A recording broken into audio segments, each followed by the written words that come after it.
Hey friends! In the last episode we read about the crucifixion and burial of Jesus. But the good news is the story didn't end there. So if you're interested in hearing about the resurrection, stay tuned.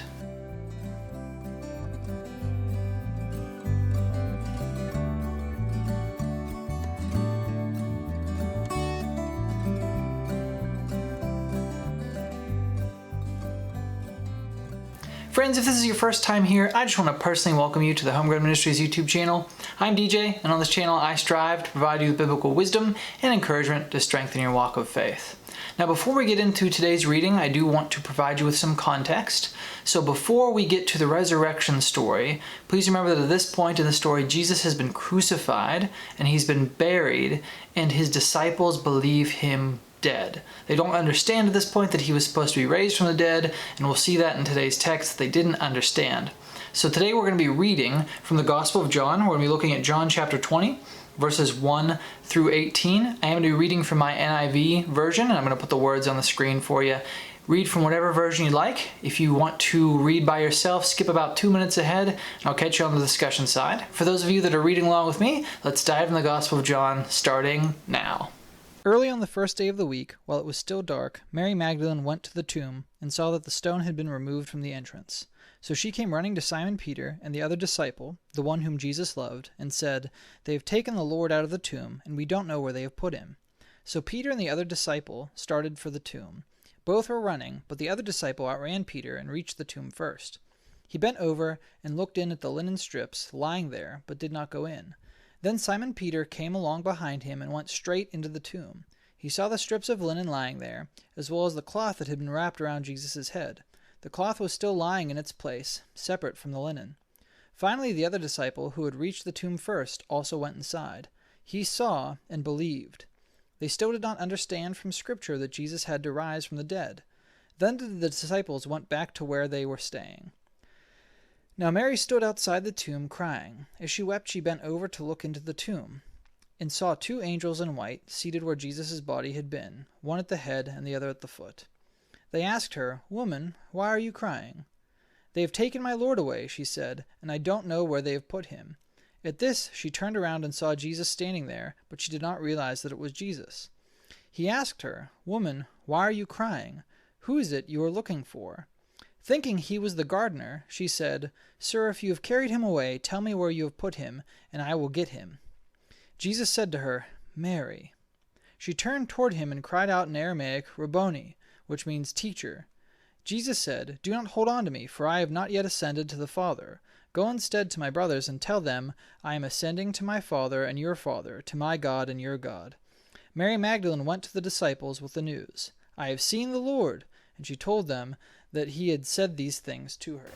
So one of the first things we see in this account from the Gospel of John is that by the time Mary gets to the tomb, the resurrection has already happened. This event has already occurred.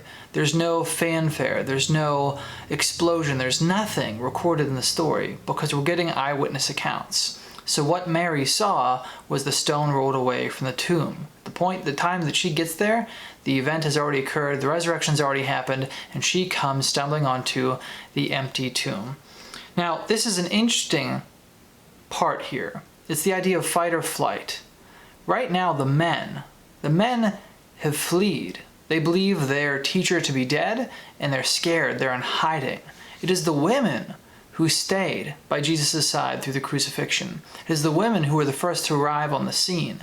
And this is one of the interesting facts of the gospel. It's one of the evidences to prove that what you're being told is true. Because at that time, the account of a woman was almost worthless. And so this makes the apostles look really bad, because they're scared, they're afraid. They're not even the first people there. And the first evidence that Jesus is gone comes from a woman. At that time, that was disgraceful.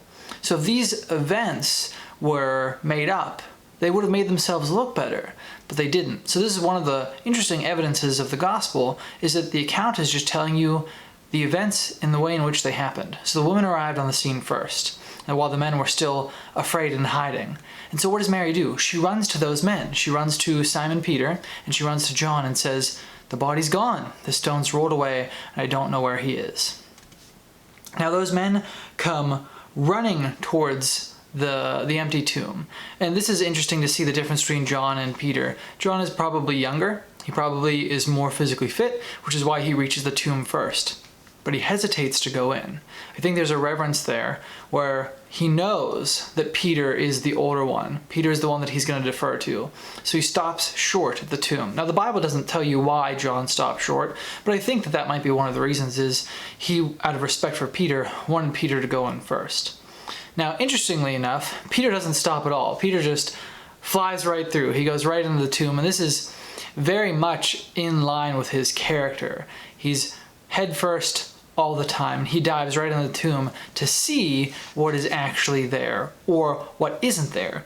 And one of the things that he comes across is a folded piece of cloth. And this is interesting. We don't see this in the NIV translation.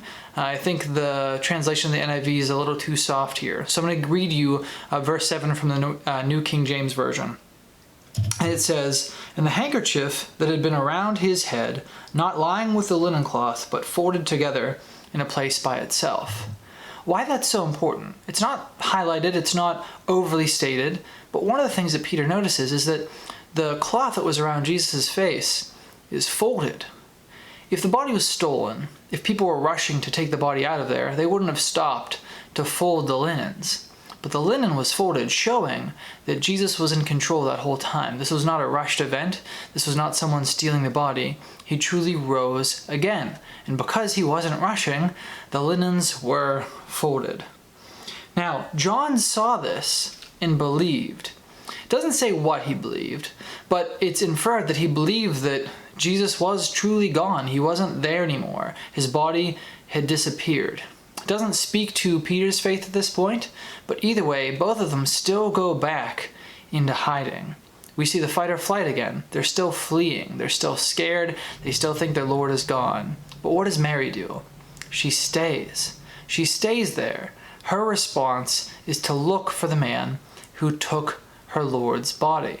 Now in this response, she sees amazing things. She gets to see two angels. She also gets to see Jesus himself in his glorified body. But because she's weeping, she's crying so much, she doesn't even understand what she's seeing. And she has conversation and doesn't even understand who she's talking to. Until at some point, Jesus calls her by her name and says, "Mary." And I sometimes wonder if when we pass from this life to the next, if that's the first thing that Jesus will say to us. Will he call you by name? And how sweet will that be? That name makes Mary realize who this person is. She realizes that this is her teacher, and she clings to him.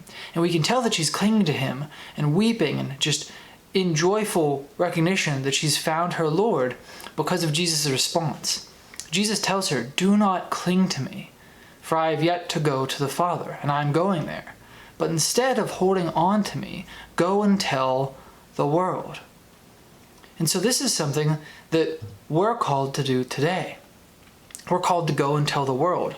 Mary can be seen as the apostle of the apostles. She's the first person to get this great commission, to go spread the good news to others. And as Christians, that's what we're called to do.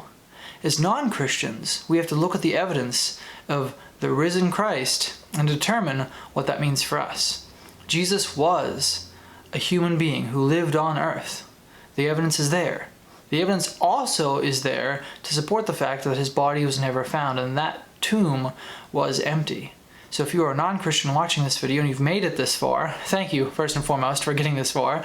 But second, understand that you have to come to terms with who Jesus is and what happened to cause that tomb to be empty. Again, do the research yourself, come to your own conclusions. But at the end of the day, you still have to come to a conclusion in regards to what happened to Jesus' body. So in this episode, we saw Jesus rise from the dead. He defeated death. In addition, we saw a very different reaction from the men and the women.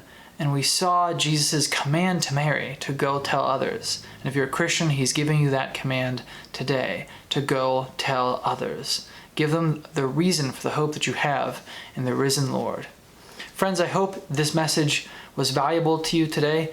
If it made you think of something that you hadn't thought of before, let me know in the comments below. Also, as always, if you'd like me to pray for you about something, I'm happy to do so. Just let me know in the comments below, and I'll spend some time out of my day praying for you. Again, you don't need anyone to intercede on your behalf, but I'm always willing to do that for you.